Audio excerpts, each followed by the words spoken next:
Wali syarat nyifati Allah sing permanen. Ketika Allah mensifati dirinya Al-Hadi, zat yang memberi petunjuk, maka sifat ini lazimah abadi ila yaumil. Maka apapun rusak dunia iki tetap akan ada orang baik ila yaumil. Bukan karena orang ini hebat, bukan. Wong zaman rusak kok tetap bukan. Karena Allah yang Al-Hadi. Sing hebat berarti Allah, bukan kita. Coba kita hidup di zaman akhir.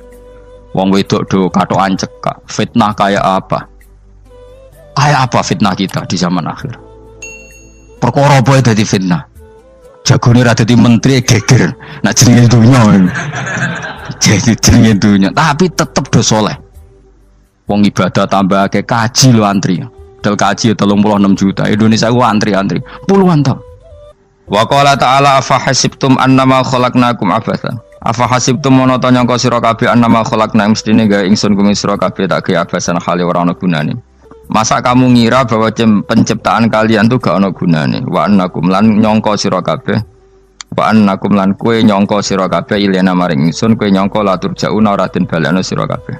Orang yang selalu berpikir bahwa dirinya itu teledor dalam hal taat, padahal Allah selalu baik pada dia. Kalau selalu berpikir gitu, mesti ya tawalladu dadi kalahirna minha sange hadil fikra al haya wisin. Wa hadza tafakkuru tailah mikir yazidu nambe apa tafakkur fi khaufika indal mudisi rawati minallahi sange Allah taala. Orang yang berpikir demikian terus isin terus dadekno wedi pangeran. Wa yahmiluka lan dorong apa iki hadza ka ing sira alalau min nafsika ing atase modo awak sira mengkritik diri kamu sendiri wa taubihiha lan melehno nafsika. Wa mujamanabati taksiri lan ngeduwi pepeko wa mulazamati tasmiri lan mulazamah netepi cangcut. Tasmir mana cangcut? Napa serius nih? Tasmir bahasa Indonesia ini serius. Kalau orang tahu dirinya gegabah pepeko dalam ibadah, kemudian tahu itu disalahkan Allah, pasti dia akan menjauhi taksir itu, sembrono itu, dan selalu serius melakukan ibadah. Mun kula terangno nggih masalah mulai fikrotun fi wa'dillahi ta'ala. Terus kita tahu di Quran di hadis itu ada janji Allah, kemudian ada ancaman Allah. Terus yang dijanjikan tentu para wali. Wali wong apik kowe wali, sanggepe wali. Wali amatir wali, pokoke wali. Terus perilaku sing ora disenengi Allah. Kalau beri contoh nggih sing aman, maksudnya aman itu ada di beberapa kitab. Misalnya Fathul Mu'in. Fathul Mu'in itu kitab yang dipakai semua pesantren, kitab fikih. Itu kalau ngeritik, kamu kalau mau sholat, iku kudu ono melayune. Mane kula nu sering gawe syariat teng santri kula, pokoke nek jamaah mbok pira kadare iku ono melayune. Guling-gilingan nak kowe iku serius. Kan yo ora lucu, misalnya dipanggil kiaimu terus mlaku sewantai kan koyo wong ora peduli napa. Nah, dawe Mu'in itu sederhana oleh contoh. Karena Allah itu mengkritik orang munafik yang kalau berangkat ke sholat itu malas-malesan. Artinya fal kasal iku min sifatil munafikin. Malas-malesan adalah sifatnya orang munafik. Jadi kena ape sholat terus sampai angop terus rokoknya tindak nose sewantes. Nah itu rontok. Rontok PKI rontok munafik kenapa? Wah rontok. Mergo sifat itu sifatnya yang napa? Munafik. Wa idza qamu ila sholati qamu kusala. Kalau mereka berangkat ke sholat itu secara malas-malesan. Nah kebalikannya orang baik itu wasari'u ila maghfirati mirabbikum. Kalau ada sesuatu yang potensi menjadikan maghfirahnya Allah itu kesusu cepet-cepetan. Ngan rata-rata kiai nak melaku itu banter, guling-gilingan nak menuju barang apik itu ketok serius.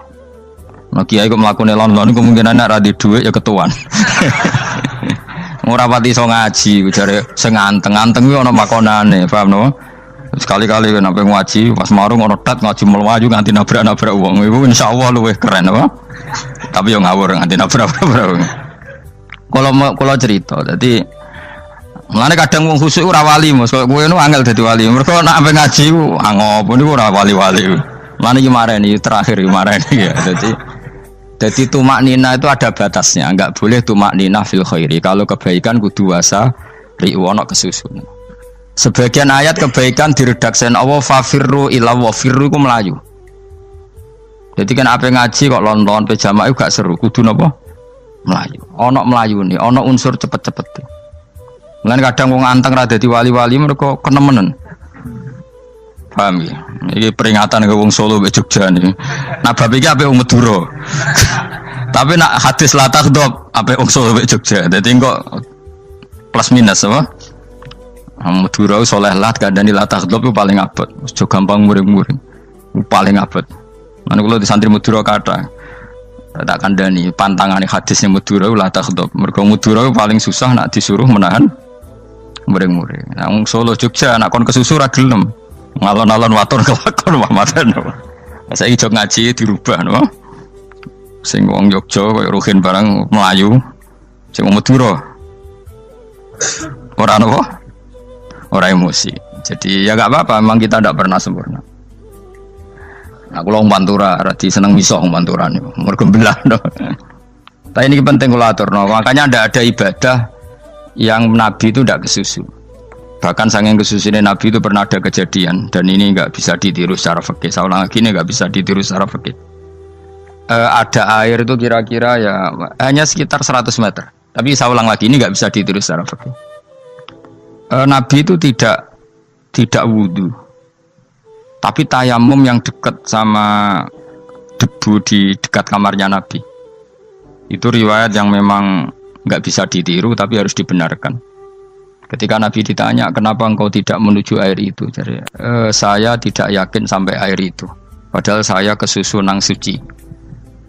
Jadi saking inginnya Nabi nang suci itu sudah yang dekat tayamum saya tayamum. Tapi saya ulang lagi ini nggak bisa ditiru secara fikih. Karena kamu tidak akan hadir kayak Nabi. Makanya ini tak peringatkan kamu kan tidak akan hadir. Meniru aku kira iso, meniru Nabi itu baru iso. Iso Gus nak nyuruh yang jajal maca kitab koyo aku nak melengkar kabeh. Jadi Nabi pernah ngalamin itu ya. Jadi itu enggak sampai 100 meter ada air. Mungkin enggak sampai 50 meter bahkan. Tapi Nabi itu pas panik. Mungkin saking hadirnya pada Allah ingin posisi suci. Itu itu tayamum. Ketika ditanya al-amru asra'u min dzalik. Urusan bisa lebih cepat timbang itu. Saya pernah ngalami seperti itu tapi tidak se ekstrim tayamum. Wudu pakai aqua, pakai. Jadi saya pernah di mobil, kemudian saya pas usul, mobil tak suruh berhenti terus saya wudu pakai air aqua. Padahal ya dekat masjid ya dekat. Karena kadang tadi kepanikannya orang-orang dekat Allah itu beda. Itu pokoknya butuh asro, butuh melakukan sesuatu yang cepat. Ada contoh lagi yang lebih ekstrim. Ada ulama punya baju dua, karena orang Arab kalau pakai pakaian kan celana terus sarung baru jubah. Makanya orang Arab itu biasa pakai lafaif berlapis-lapis pakaiannya. Ya pastinya pas kondisi ideal itu biasa lafaif. Ya kayak saya misalnya kan nggak pakai kaos karena orang priayi kan mesti pakai kaos baju. Cuma saya nggak pernah pakai jas dianggap nganten malah repot. Kalau disungkan, kalau di jas kuatakan. Gara-gara dianggap kiai roto-roto nak ngaji kan aku jas. Karena jaluk kan nggung ya. Wah bingung, bos ngekek iku niat sakake, Gus Bak ora jas ora kelar tuku tapi ya ora ro. Niate elek apik ya ora ro. Kemungkinane iku nganggep aku ora kelar tuku terus ngekeki. Itu berarti suudzon yang terlembagakan. Kemungkinane ya saking takzime wae kepengin kiai ini duwe jas. Utawa kemungkinane nih Gus Bak iku lomo ben dikekno wong ra jelas-jelas ya. Enggak ngerti dan ndak perlu dikonfirmasi ben supaya ngamal. Lah kiai ini lagi wudu, wong Arab lagi adus ning hammam. Hammam itu pokoknya di sini kan ono pemandian umum sekarang sama lah di. Pas di pemandian umum itu beliau ditunggoni santri nih, mulai dulu ya memang ada adat ya kalau kadang dia tindak itu di daerah santri nih. Aku ragam daerah Mustafa lah melakukan gede malah loro kabeh. Jadi bandara itu sing roh terminal A1 ya aku, dekne tiket ya aku lewat derek no, malah aku sing derek no akhirnya.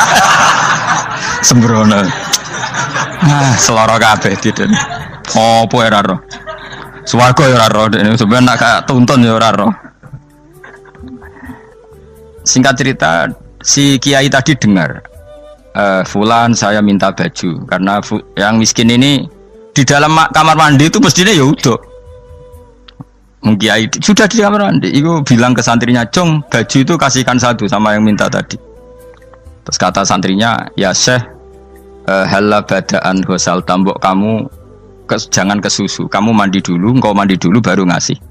Terus kata beliau, hati saya pas itu ingin ngasih. Setelah mandi saya selesai, mungkin hati saya sudah rubah, ada ingin apa? Ngasih. Jadi cepat itu imma takut mati sehingga kamu tidak sempat melakukan kebaikan, wa imma takut rubah. Apa? Takut rubah. Kan iso wae pas adus karena mungkin lagi seneng-senenge kena banyu, lumo. Barang 200 medit. Kan yo ora roh. Anak pas lomo lakoni wae engko kan iso medit. Atau pas sampai lomo wis mati. Potensi jadi kita ini mengejar waktu mati dan mengejar berubahnya pikiran apa? Berubahnya apa? Pikiran. Pokoknya walhasil dalam semua kebaikan teksnya Quran itu fafirru ilallah, lari. Firor itu maknanya apa? Lari. Itu yang saya minta lah. Jadi apa tradisi tertentu. Tapi memang tradisi tumak nina itu bagus. Saya hormat sama orang Jogja, Solo, Magelang itu hormat. Tradisi tumak nina itu bagus. Tapi kadang kenemen. Karena ada momen di mana kita harus ke susu, misalnya kebakaran kan ke susu. Kalau takut kebakaran sehingga kita harus ke susu, apalagi ini kebakaran rokok, spring, itu lari. Ya, jadi ini kita harus fair. Makanya guling-gilingan. Saya tuh kalau manggil santri kok kurang lari itu tak marahin. Bukan karena saya ingin bikin syariat. Kalau mau jamaah gitu, sa'i samu kudu mlakune iku beda. Makanya sa'i itu kan maknanya melaku kecil. Itu hebatnya Islam. Tawaf itu kan yang 3 kali pertama itu disuruh romal itu lari-lari apa? Kecil. Sa'i juga sama. Itu guling-gilingan, kita ndak boleh sowan pangeran dingin-dingin saja. Emang kalau loh. Cara pangeran terus ana wong tawaf mlaku mbek angop terus santai. Iku bangune apa ibadah? Kangen aku ta ora kok saenake dhewe. Nek melayu kan seru. Apa? Senajan tau ketemu pangeran Gusti paringi sugih wis ngono lah pokoke. Ya ora kurang ajar melayu ku susu jebule jaluk ya apa? Oke. Ya eling-eling ya. Jadi ini kula suwun lah. Tapi ora 100 gebut mlaku 120 iku ngawur nek iku. Pokoknya ono kesusune lah, entah berapa kadarnya itu ono. Mergo istilah pangeran apa? Wasari'u bergegas lah. Ya apa? Makanya Nabi dulu pinternya gitu. Ada Bani Sulaim, Bani Ghifar itu punya adat tumak nina. Itu sama Nabi dipuji. Adat kamu bagus tumak nina, tapi dikurangi tumak ninahnya kalau dalam kebaikan harus ke susu. Ada daerah yang temperamental. Dikandani Nabi la taghdab. Ya sama seperti di kita kan. Orang Madura di bab musyawarah ahlal khairat mungkin bagus, tapi di la taghdab kurang. Orang Solo, Jogja di tumak nina bagus, tapi di musyawarah kurang. Jadi makanya ini barokahnya ngaji ya dirubah sidik-sidik. Maksudnya yang plus minusnya itu dirubah. Karena saya belum pernah menemukan tag orang baik itu diredaksikan tenang, tapi semuanya redaksinya apa? Wasari'u. Wasari'u itu apa? Bergegaslah. Fafirru, larilah. Jadi fafirru ilallah, maka larilah. Firu itu lari apa berjalan? Lari. Supaya maksudnya lari itu tidak harus lari kayak pembalap itu enggak. Pokoknya ada unsur kesusunnya gitu. Ada unsur bergegas. Dan karena ada etis memang, misalnya saya sebagai anak dikasih tahu babak atau kangkang Gus ibu sedang gerah serono swantai itu kan kayak gak ngergani wong tua kudu ono melayu nih. Dan di sini ini maka diredaksikan di semua riwayat Nabi itu kalau jalan wa idza masa, Nabi kalau jalan itu fakaan namayan khattu min sobabinir takho. Semua dibak menerangkan apa Nabi kalau jalan itu seakan-akan turun dari tangga, maknanya cepet fakaan naman khattu min sobabinir takho. Jadi Nabi kalau jalan itu cepet. Ya dong ini ya, paham ya? Ngiling-ngilingan. Nah, ciri utama berpikir secara Qur'ani adalah apa? Kamu mencari sifat-sifat wali Allah. Dan ternyata sifat wali-wali Allah itu musyaroah ilal khairat kalau melakukan kebaikan ke susu. Dan sifat orang munafik itu kalau melakukan kebaikan bermalas-malasan. Wa idza qamu ilas sholati qamu kusala. Sehingga kata Fathul Mu'in, kalau kamu sholat kudu ono kesusune, ono nasate, guling-gilingan kamu biar tidak berkategori munafik. Karena orang munafik kalau wa idza qamu ilas sholati qamu kusala, kalau sedang mau sholat malas-malasan. Nah intinya gitu, cara jadi mufassir, cara jadi pemikir Quran yang baik apa? Sifatnya orang baik dikumpulkan, kemudian kamu ingin diri itu. Sifatnya orang buruk kamu kumpulkan, kemudian kamu menghindari sifat itu. Misalnya Allah cerita Fir'aun. Fir'aun itu penyakitnya apa?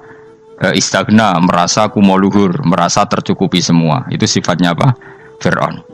Tapi sifatnya orang baik itu ya Yuhannasu antumul fuqara'u ilallah. Sifat orang baik adalah merasa fakir, merasa enggak siapa-siapa di depan Allah Subhanahu wa taala. Sehingga keangkuhan itu sifat Fir'aun, merasa fakir, merasa enggak siapa-siapa adalah sifatnya orang baik. Makanya nadumanya Habib Abdul Haddad masyhur itu. Ana abdun soro fakhri dimna fakri, itu yang sering dinyanyikan, dilakukan para wali-wali itu apa? Ana abdun soro fakhri dimna fakri. Jadi ana uta ingsun abdun kawula. Soro ingkang dadi apa fakhri kebanggaan ingsun iku dimna fakri mergo fakir ingsun. Jadi saya ini hambamu ya Allah, yang sebagai kebanggaan saya adalah saya selalu butuh kepada Engkau. Karena ciri utama orang jelek adalah hidup seakan-akan nggak butuh sama campur tangannya Allah Subhanahu wa taala. Kalau saya punya uang pasti senang, punya jabatan pasti senang. Saya jadi menteri mesti beres semua, saya jadi gubernur beres semua. Merasa bisa semua itu min sifati Fir'aun, itu sifatnya Fir'aun. Tapi kalau kamu jadi menteri, jadi gubernur, saya tidak siapa-siapa tanpa pertolongan Allah. Saya kiai pun tidak bisa apa-apa tanpa pertolongan Allah.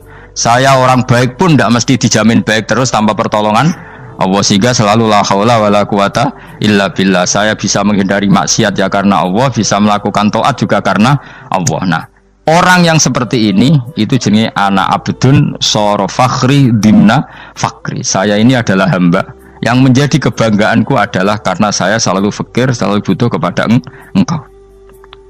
Ini penting kalau terangkan, jadi supaya orang terbiasa. Man kula seneng ngaji ini paling seneng. Kenapa saya ngaji seneng? Karena tadi kebaikannya Allah, nikmatnya Allah saya omongkan, sehingga dengar orang banyak bahwa Allah itu baik, Allah itu zat yang kita tuju, Allahus Somad. Jadi kalau saya jadi wali karena di kamar 40 dino paling terkenal wali, terus wong salam template yo ndongakno, terus untung aku ora untung blas. Lan cara bapak wali be ulama iku mulya ulama, wali iku nak terkenal wali paling banter wong sowan nggo gula, sing untung ndekne. Tapi kalau ulama menerangkan kebaikan, orang dengar semua, akhirnya Islam menjadi siar. Mana bodoh-bodoh tadi wali ulama, ambek wali ku ya dhuwur ulama. Mbon ambek kuwe dhuwur kuwe mergo ora ono makome dadi. Terbangem kan cepet kaya kapuk, tapi cebloke tok laut.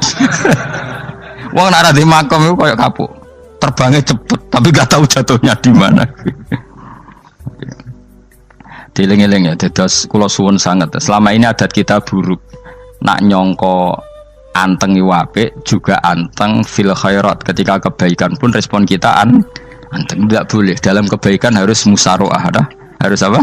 Musaroah. Musaroah itu kesusu. Nah itu makanya filosofinya apa? Kalau tawaf pertama juga kon cepet. Sa'i namanya ya sa'i. Sa'i maknanya apa? Lari-lari kecil. Jadi kalau bahasa Arab itu masya yamsi masyan itu jalan biasa. Kalau sa'a yas'a sa'yan itu jalan agak lari. Makanya darani sa'i. Kau oleh sa'i kok leha-leha ora oleh. Tapi aja terus numpak skuter balapan yo aja. Mulai bingung mbek wong saiki. Wong sepuh numpak skuter pantes. Saiki sing nom-nom lah do numpak skuter. Terus nek sing wengkek pasangan suami istri skuteran pun tuaf. Aku wis kodho malaikat mbarno aja tampa.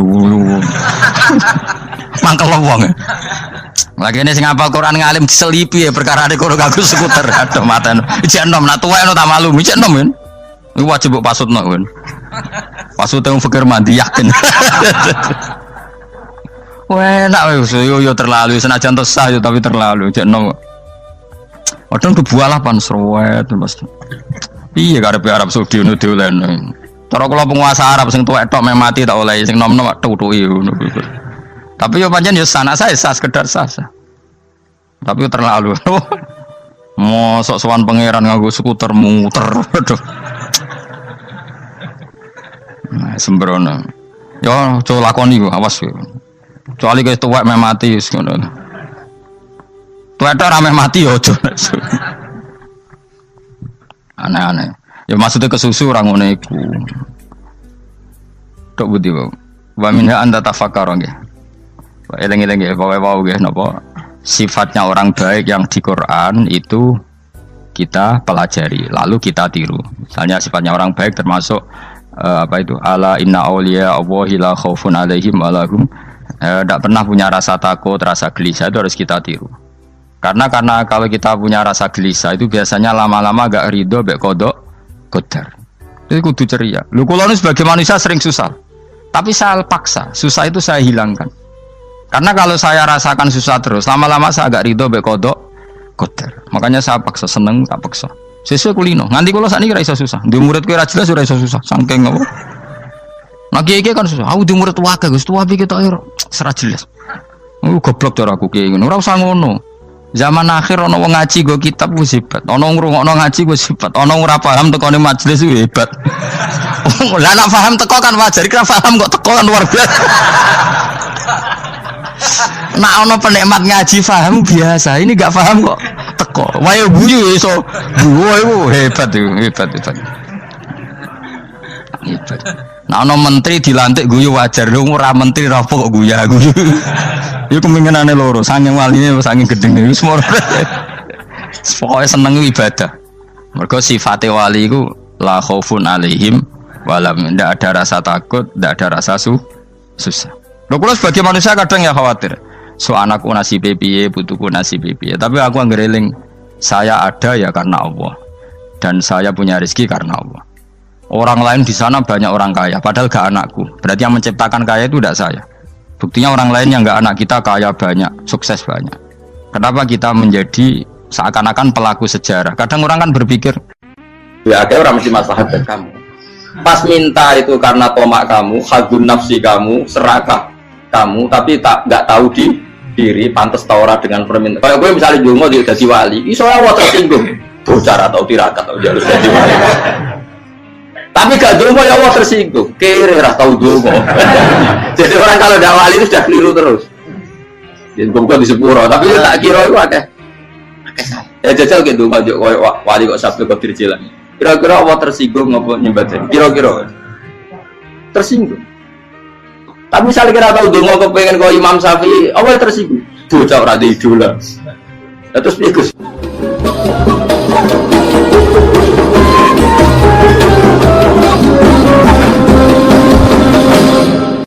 Artinya gini loh, ketika manusia mengatakan mampu, itu ada sekian hal yang manusia itu tidak ikut melakukannya, tidak ikut menciptakannya.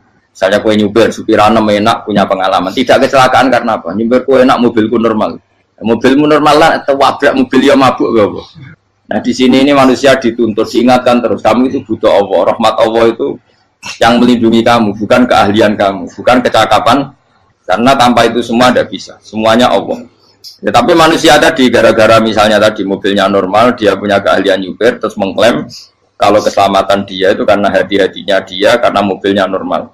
Padahal ada sekian catatan yang menjadikan dia selamat dan semuanya itu kudrahnya Allah Subhanahu wa Ta'ala. Misalnya gak ditabrak wong mabuk, gak ono gempa, gak ono bumi merekah. Misalnya kita pintar nyupir lah, terus bumi memangap, terus kita templung nggak apa-apa.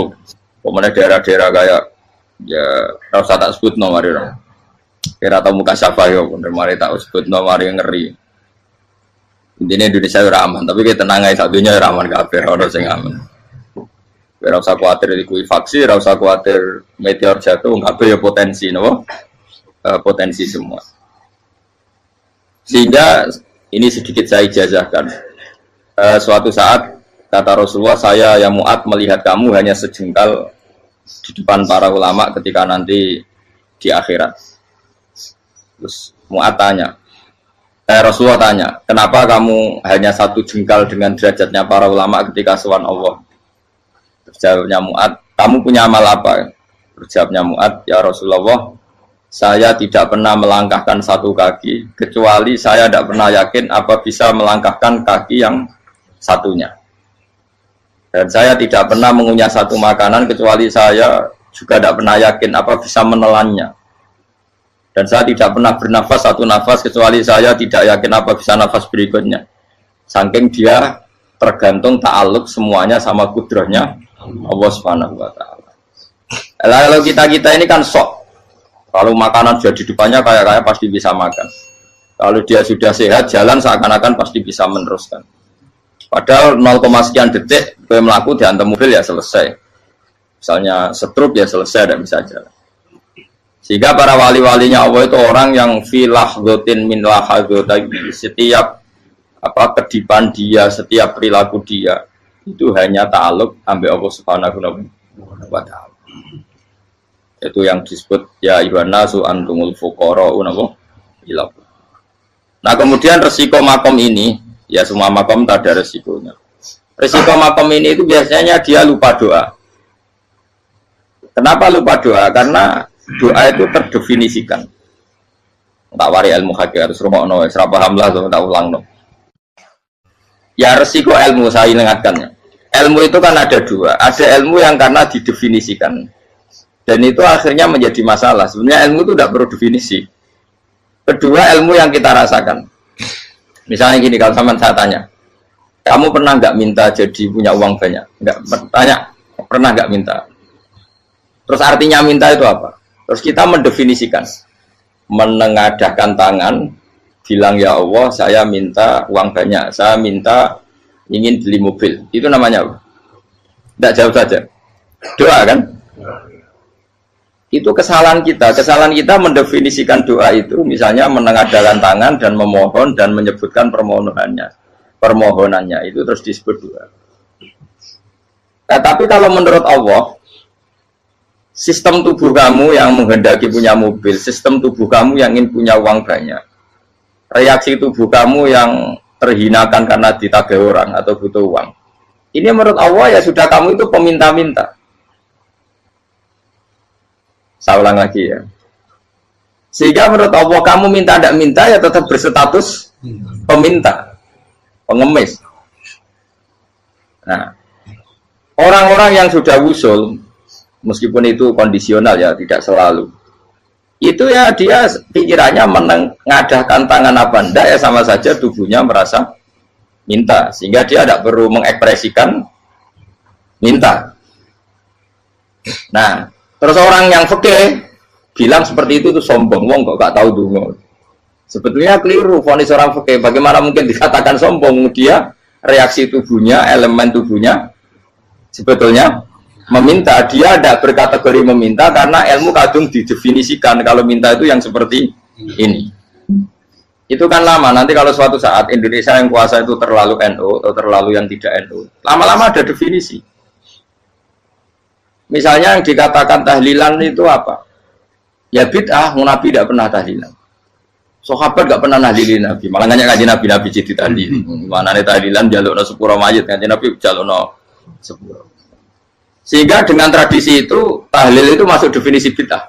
Karena nggak pernah dilakukan sahabat dan para tabi'in. Ya salahnya kamu definisikan. Tapi kalau udah kamu definisikan, sediarani tahlil, ya mau la ilaha illallah. Terus mungkinkah satu bacaan la ilaha illallah dilarang? Wong ra oleh maca kalimat tauhid. Jadi misalnya tahlil itu nafatno kalimat tauhid. Oke tok orang ora iso dilarang tapi nak tahlil itu mitung dinane mayit koyo budo, samane kriminal. Enak. Ya sudah seperti itu. Makanya banyak orang salah itu karena ilmu kadung didefinisikan. Nah, definisi itu sebenarnya tidak mengikat dalam banyak hal. Ini penting saya utarakan. Ya karena seperti itu. Makanya itu masalah-masalah besar antara kita dan firqah-firqah yang lain. Masalah ahli sunnah, terus masalah yang lain-lain. Memang, ya sudah seperti itu. Ya saya ulang lagi ya. Ketika Nabi Ibrahim mau dibakar Namrud, itu masyhur cerita itu. Dan kemudian jadi Nabi namanya Habib Syahid. Habib Syahid itu sebetulnya hanya ngutip Habib Abdul Haddad. Jadi syair itu sebenarnya ada di Diwanul Haddad. Apa? Diwanul Haddad. Diwanul Haddad itu syair-syair Abdul Haddad ketika beliau usul, beliau mukasyafah. Terus bagian dinyanyikan Habib Syahid terus jadi populer. Saya ulang lagi ya. Tubuh kita, misalnya kamu lapar, perut kamu kan mereaksi minta makan. Andaikan kamu itu Tuhan, kan kamu tahu bahwa perut kamu itu minta makan. Tanpa kita bilang ya Allah saya minta makan, Allah tahu kalau reaksi tubuh kamu minta makan. Sehingga orang yang tidak minta pun asal makomnya makom yang ikror, mengakui kalau dia butuh, ya namanya sudah minta. Tapi fikih kadang mendefinisikan sing darane minta itu hanya madhep kiblat terus menengadakan tadi dan sebagainya. Ya sudah kita sebagai orang pengikut ya yang ikuti fikih, yang ikuti tasawuf sebetulnya itu definisi yang sepihak. Sehingga ketika Nabi Ibrahim mau dibakar Namrud, masyhur itu cerita itu. Beberapa hari mungkin bulan-bulan orang disuruh Namrud cari kayu sebanyak-banyaknya. Ketika kayu sudah terkumpul mungkin satu lapangan, Ibrahim mau dibakar. Pegawainya Namrud itu bingung caranya mencalok Ibrahim. Mereka saking gedene napa? Api. Nak dicalok ke ado itu ratok tengah. Nak diparekno itu kepanasan. Masyhur. Setan zaman itu orang akeh dadi ya setan tenan. Saya kan duplikate sakake dadi setan ra tau muncul. Wong duplikate wis napa? Akeh.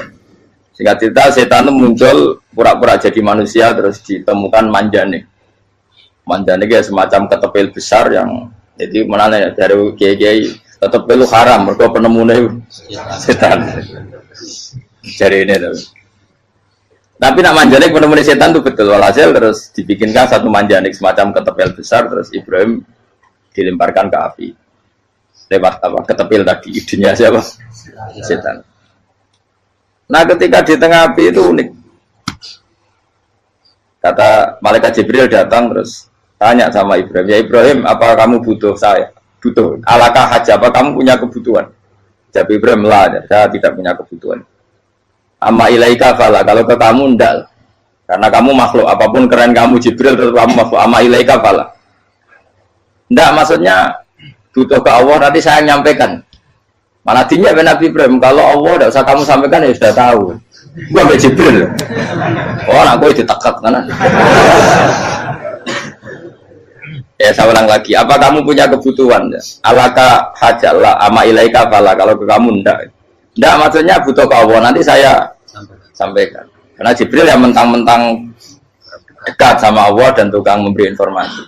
Saya kata Ibrahim, kalau ke Allah sih nggak perlu kamu, dia sudah tahu. Nah itu terjadi nazamanya Habib Abdul Haddad masyhur itu apa? Hasbi min su'ali ilmuhu bihali. Jadi cukup ilmunya Allah itu menjadikan saya tidak perlu minta. Hasbi min su'ali ilmuhu bihali. Jadi ada kondisi tertentu yang para wali itu, saya ulang lagi, kondisi tertentu yang para wali itu ya tidak minta. Tapi kalau itu ditiru jenengan semua ini jadi keangkuhan. Kenapa? Wes ora ndonga tangane ditenangkan. No, atine ora eling pangeran, kan akhirnya ra jaluk tenan. Lha aja niru wali-wali. Nah, wali-wali itu kan misalnya tangannya tidak menengadah tapi semua sistem tubuhnya merasa butuh sama Allah. Saya itu pernah ya. Tapi itu kondisional dan saya juga ngulang enggak mesti bisa. Ketika saya umroh itu pernah saya ada satu kondisi itu doa ya di putaran pertama kok. Di putaran pertama saya berdoa ya agak banyak di multazam. Putaran kedua mau berdoa sudah tidak berani lagi.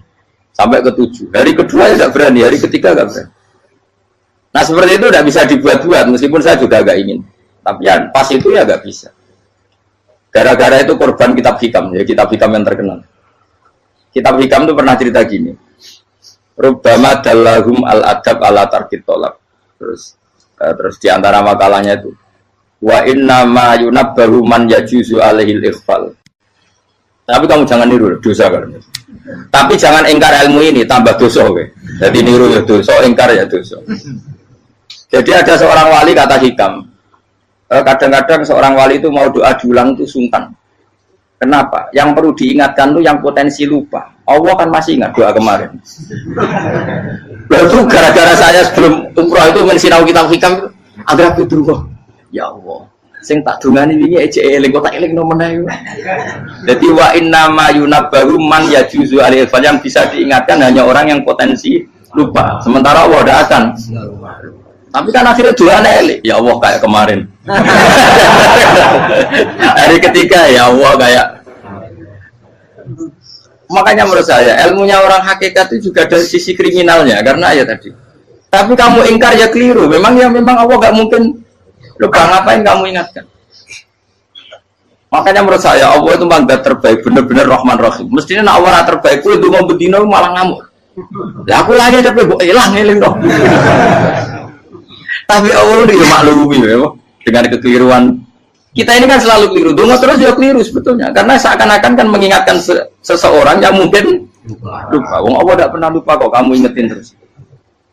Atau kamu menggurui Allah, yaitu ya Allah nang sebadani kalau di diake, padahal nggak mesti maslahat bagi kamu. Diake orang mesti maslahat bagi kamu.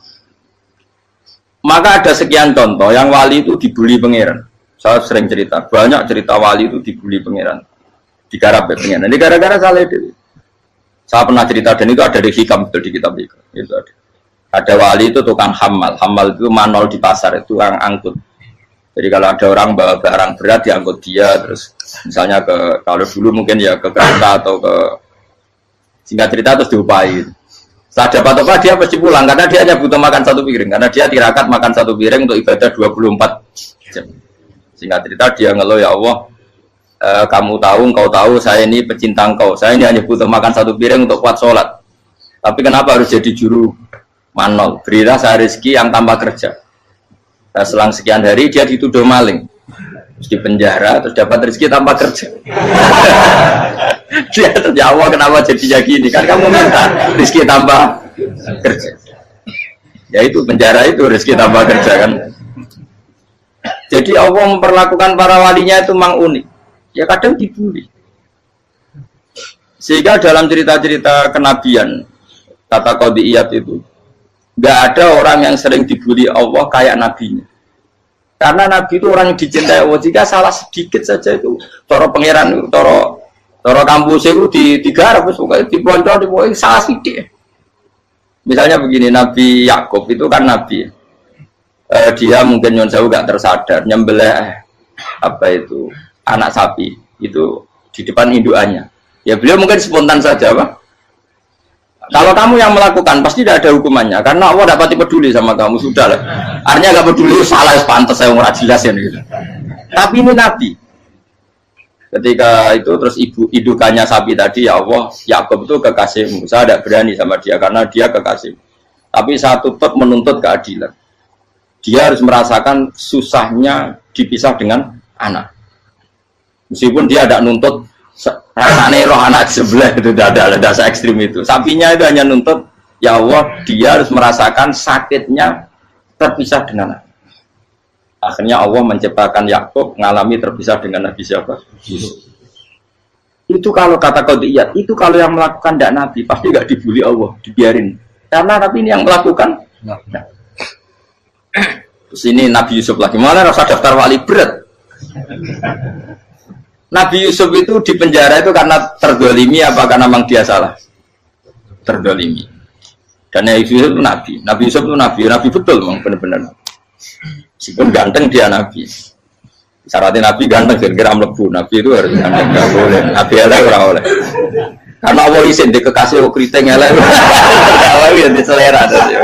Kabeh Nabi mesti yang paling ganteng di kaumnya, yang paling nasab. Nggak boleh Nabi kok pesek, keriting, itu nggak boleh.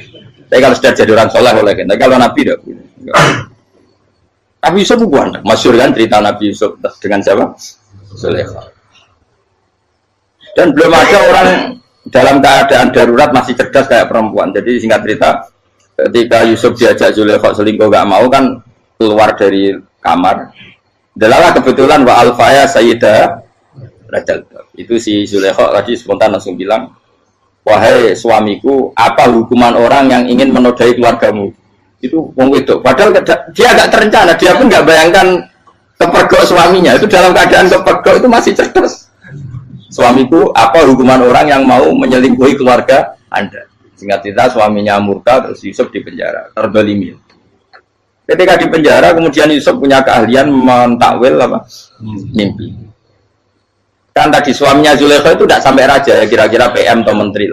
Raja itu punya mimpi yang bisa nakwil itu hanya Yusuf. Singkat cerita, terus utusan raja datang ke Yusuf dan takwilan Yusuf terbukti benar. Tapi Yusuf ini seorang nabi, saya ulang lagi Yusuf seorang nabi dia, tapi ya manusia. Bilang gini ke utusannya, coba bilangkan ke raja kamu, di penjara ini ada orang yang di penjara secara terzalimi, yaitu saya. Tolong laporkan ke majikan. Itu Allah tersinggungnya itu bukan main. Nabi kok lapor makhluk. Itu tersinggung. Nah aku kan gak piye. Kowe ngajakno proposal ya ora piye-piye. Wis pokoke Allah kowe wis ra piye-piye wis. Wong sampean swargane ya ora langsung wae ngono. Pokoke kira-kira kan sudah gak perlu ditegur. Makanya fa'an sahu syaitanu dzikra rabbi fala bitha fi sijni bid'asin. Maka Allah mentakdirkan utusan raja tadi itu lupa melaporkan peristiwa Yusuf ke raja tadi, sehingga raja nggak pernah dengar kalau ada orang di penjara karena Allah tersinggung. Wong kowe ku nabi kok lapore ambek penguasa. Ngono tok iku wis Allah tersinggung. Karena dia nabi, nggak boleh nabi lapor makhluk. Jadi Allah itu dengan nabi itu sangat-sangat sensitif. Sangat-sangat sensitif. Ya begitu. Terus kita yang terkenal, meskipun ini nggak ada di Quran, Nabi Musa. Nabi Musa itu pernah sakit gigi karena dia mentang-mentang kalimullah, orang yang sering komunikasi dengan Allah, minta ya Allah, tolong tunjukkan obat gigi saya itu apa. Singkat ini sama Allah dikasih tahu, kamu ngunyah suket ini, gitu. rumput ini kamu kunyah nanti pasti sembuh. Karena resepnya dari Allah ya pasti mujarab, kan nggak kok dokter. Singkat ini dikunyah terus sembuh. Suatu saat dia sakit gigi lagi, nggak konsultasi lagi karena masih punya resep tadi kopian apa resep. Dia datang nyari suket yang sama dikunyah tambah sakit. Tanya sama ya Allah ini kan resepnya yang sama, kenapa tambah sakit? Kata Allah kamu itu kekasihku. Orang nak sing ngobati ku aku ra suket sembrono. Semenjak itu Nabi Musa nggak pernah taruh resep lagi sudah. Andaikan tuh kamu, pasti Allah juga nggak tersinggung. Makanya kata Qadiyat, kenapa para nabi sering ditegur itu bukan karena Allah murka, nabi itu beda. Jadi kesalahan kecil atau apa-apa yang menurut kita ada salah itu untuk nabi salah. Makanya di ahli sunnah ada kaidah apa? Mimba bi hasanatil abror sayyi'atul muqarrabin. Pernah dengar kaidah apa? Mimba bi hasanatil abror sayyi'atul muqarrabin. Sesuatu kalau dilakukan umumnya orang itu hasanah atau kebaikan, tapi kalau dilakukan para nabi itu salah. Karena apa ya, saking dekatnya dengan Allah. Saya ulang lagi apa? Mimba bi hasanatil abror sayyi'atul muqarrab. Jadi nabi itu beda. Nah, para nabi itu orang-orang yang ngalami fikir yang doa resmi kayak siapa tadi? Definisi fikir ya sering. Kayak definisi orang tasawuf yang sering. Sehingga ketika Nabi berdoa, ya memang secara disiplin ilmu yang namanya berdoa, ya minta Allah dengan mengadakan tangan. Ketika nggak berdoa, karena Nabi sadar Allah tidak perlu diingatkan lagi, pasti masih ingat. Jadi dua-duanya benar terus. Makanya Nabi itu lam yazal fitaroki, Nabi itu selalu naik derajatnya. Karena pas minta ya benar, pas tidak minta ya. Tapi kamu jangan niru, dosa kan. Tapi jangan ingkar ilmu ini, tambah dosa. Okay? Jadi niru ya dosa, ingkar ya dosa. Jadi ada seorang wali kata hikam, kadang-kadang seorang wali itu mau doa diulang itu sungkan. Kenapa? Yang perlu diingatkan itu yang potensi lupa. Allah kan masih ingat doa kemarin. Lalu gara-gara saya sebelum umrah itu mensinau kitab hikam itu, agar itu ya Allah, sing tak dungani ini aja eling, kok tak eling nomene. Jadi wa inna ma yunabbahu man yajuzu alaihi, yang bisa diingatkan hanya orang yang potensi lupa. Sementara Allah tidak akan. Tapi kan akhirnya doanya elik, ya Allah kayak kemarin. Hari ketiga ya Allah kayak. Makanya menurut saya ilmunya orang hakikat itu juga ada sisi kriminalnya karena ya tadi. Tapi kamu ingkar ya keliru. Memang Allah nggak mungkin lupa, ngapain kamu ingatkan?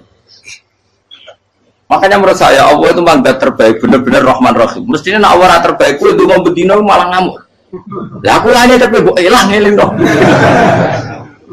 Tapi Allah itu maklumi ya, dengan kekeliruan. Kita ini kan selalu keliru, donga terus juga keliru sebetulnya. Karena seakan-akan kan mengingatkan seseorang yang mungkin lupa. Wong Allah tidak pernah lupa kok, kamu ingetin terus. Atau kamu menggurui Allah, yaitu ya Allah nang sebadani kalau di diake, padahal nggak mesti maslahat bagi kamu. Diake orang mesti maslahat bagi kamu.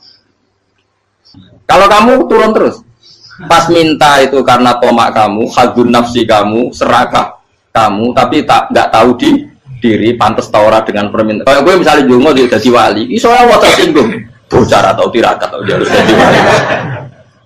Tapi gak dongo ya Allah tersinggung. Kere ra tau dongo. Jadi orang kalau dakwah itu sudah keliru terus. Ya bukan di sepuro, tapi tak kira itu akeh. Ya jajal gitu ngajuk wali kok Sabtu Qadir Jilani. Kira-kira Allah tersinggung apa nyembah? Kira-kira tersinggung. Tapi misalnya kira tahu dongo kepengen kau Imam Syafi'i, Allah tersinggung. Bocah ora di idola. Nah, terus piye Gus? Ya piye kadung salah biasa wis. Wis bakat salah no. Bakat salah. Wis dongane sing gampang ae mesti bener. Rabbana dzalamna anfusana wa lam taghfir lana wa tarhamna lanakunanna minal khasirin. Saya pernah punya kitab dan kitab itu menurut saya luar biasa. Bahkan ketika adu bully itu, adu cara mahasiswa itu kayak pelonconan itu. Nabi sama Nabi pengiran gitu dan itu sekali yang satu salah melakukan disiplin ilmu sampai pengiran itu degradasi. Dan Allah memang mengancam gitu. Kalau kamu melanggar ini, la ahbiton namin diwanin nubuah. Nanti la amkuan namin diwanin nubuah. Kamu saya hapus dari buku kenabian. Tes-tesannya ya lucu. Biasanya begini. Kata Nabi Musa kan ditanya. Ketika dia khutbah ditanya orang. Siapa orang paling alim ya Nabi Allah? Sekarang orang paling alim itu siapa? Nabi Musa jawab, saya kan. Jadi Allah tersinggung karena wong kok boleh telepon. Tapi ada kan Nabi Musa kok jawab Fauzi itu salah, tambah salah meneh. Atau enggak Fugen, malah salah meneh. Tapi jawab Musa itu salah. Saya Gusti, saya kan. Orang paling alim siapa? Saya. Allah memperingatkan Musa, ada seseorang yang lebih alim ketimbang kamu. Coba kamu harus ketemu dia. Ketemu dengan cerita ketemu Nabi siapa? Khidir. Terus dalam 3 sesi ini, 3 babak ini buli-bulian. Nabi Khidir itu dalam 3 babak ini selalu kelihatan salah. Di antaranya adalah kalau sekarang ya mungkin di gonjak sepeda motor atau perahu kalau dulu yang menggratisi dia numpangi sepeda motor malah spionnya dicopot gitu. Spionnya dicopot, dirusak. Tapi Musa kan sudah digratisin malah rusak yang motornya yang apa? Menggratisin. Nabi Khidir masih tenang. Kamu tidak paham. Ya, Nabi Khidir mesti tidak kamu tidak paham. Itu kata surahul hadis termasuk Ibnu Hajar al-Asqalani bilang ini. Setelah itu kedua membunuh anak kecil. Musa tambah marah. Anak yang belum punya dosa kok kamu sampai 3 kali ada 3 peristiwa. Itu kata surahul hadis. Andai kan Musa kok diam tidak protes, maka dia akan disalahkan Allah. Karena dia berarti membiarkan kemungkaran di depan matanya tanpa reaksi. Jadi sebetulnya ketika Musa berontak itu Nabi Khidir, Nabi tenan gitu. Jadi itu kan unik. Tapi berontak yang disalahkan. Jadi angel sandi tes-tesan jadi Nabi itu angel. Misalnya kok Nabi Musa itu kayak model santri Jawa Timur. Nabi Khidir salah, derek mawon. Iya nabi jero barang mungkar. Menengae. Berarti yo nabi goblok kira-kira. Makanya memang Musa harus konsisten seperti itu, harus demo terus. Kayak saya misalnya sebagai kiai, ya harus seperti ini cara mulang saya. Enggak boleh saya misalnya terus anut mulang terus tawadu, meneng terus ora karu-karuan. Jadi andekan Musa kok tidak protes itu malah salah. Ya memang harus. Dan itu Nabi Khidir Nabi tenang. Makanya Nabi Khidir akhirnya respect. Tidak ada hati sebaik kamu Musa. Risi itu gak nyaman ketika melihat kemung. Jadi itu punya poin. Tapi lucunya Nabi Khidir yang ngalan. Tak ada rasa kok amen tak kok. Tapi harus disalah no. Ya aku dari Nabi Musa. Ya jajal, dari peristiwa meneh aku tak sabar rata kok. Bareng. Kok jajal nih. Bareng dijajal ya protes meneh. Barang protes meneh, tinggal 1 kali kesempatan. Kowe takok meneh, wis ora dadi muridku. Dikasih kesempatan lagi, ya protes meneh dek nomor. Tapi itu justru itu menjadi kelebihannya Nabi Musa karena syarat seorang nabi adalah al-musara'ah ila inkaril munkar kata Ibnu Hajar al-Asqalani. Syarat seorang nabi adalah secepat mengingkari sesuatu yang mungkar. Enggak boleh. Ya toh kan misalnya kita jadi murid terus gurumu itu gandeng artis atau gandeng penyanyi dangdut. Nggih derek mawon. Jadi guru bener goblok ya. Tapi kalau loro guru tersinggung. Ora hikmah itu. Kan bingung loh. Di guru ini kan bingung loh. Kalau kita guru jadab dorong Jawa Timur apa? Gurumu gandeng penyanyi dangdut. Reaksimu piye? Jadi saya takut. Ayo loh, nak elek kan gak iri. Biasanya nak elek itu nak iri. Kamu Pak. Sing ayu, sing potensi iri. Kira-kira reaksi kamu itu milih derek mawon apa berontak?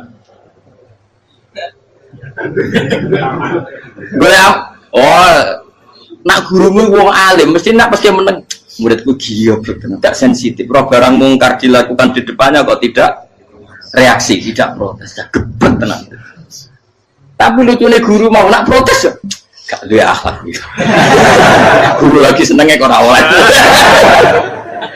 Nah Nabi itu kan buli-bulian. Jadi Nabi Khidir dengan Nabi Musa itu tepat-tepat.